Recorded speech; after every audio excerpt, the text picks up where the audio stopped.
대우건설이 지난 한 달 동안 노동부 특별 조사를 받았습니다.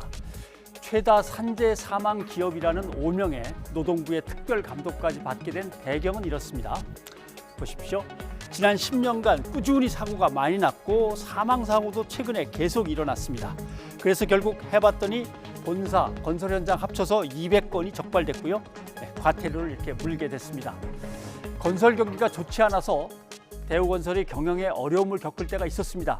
하지만 최근 몇 년은 주택건설 호황기라 안전에 투자를 못할 정도로 그렇게 상태가 나쁜 건 아니었습니다. 한번 보시죠. 영업이익을 보면 2018년 6,300억, 2019년에는 3,600억으로 떨어졌다가 다시 2020년에는 5천억대로 올라옵니다. 그다음에 안전보건 예산은 어떻게 변하나 보십시오. 14억에서 9억으로 떨어졌다가 다시 5억으로 떨어집니다. 그런데 향후 수주 목표를 한번 살펴보겠습니다. 올해 목표는 11조, 내년은 13조, 내후년은 14조. 이렇게 수주 액수가 늘어난다는 얘기는 건설 현장이 많아진다는 얘기고, 건설 현장이 많아지면 당연히 사고가 날 위험이 더 커지는 거죠. 그런데 안전보건 예산이 이렇게 쑥쑥 내려가고 바닥을 향해 가고 있으면 안 됩니다. 그나마 이 안전관리 예산도 안전에 다 쓴 건 아니더라고요. 부서 운영비로 쓰다가 이번에 적발됐습니다. 자, 그다음 한번 보시겠습니다. 2020년 산업재해 현황을 보면 우리나라 산업재해 사망자는 2,060명에 이릅니다. 병으로 숨진 거 말고 사고로 숨진 것만 따져도 880명이나 됩니다.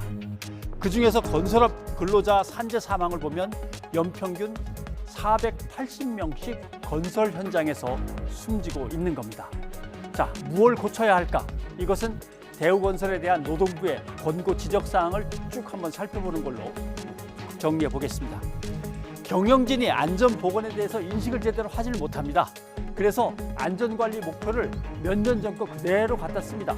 상황이 바뀌면 목표도 바뀌고, 목표가 바뀌면 수단과 방법도 바뀌어야 되는데 그런 게 전혀 없는 거죠.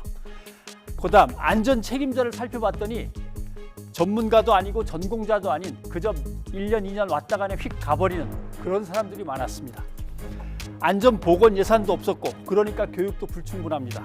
그다음에 원청업체로서 협력업체를 구할 때 저 협력업체는 안전사고가 많았던 곳인가, 위험한 곳인가, 이런 것도 좀 따져야 되는데 그저 값싸게 하겠다는 데만 골라서 자꾸 쓰니까 사고는 더 많았습니다.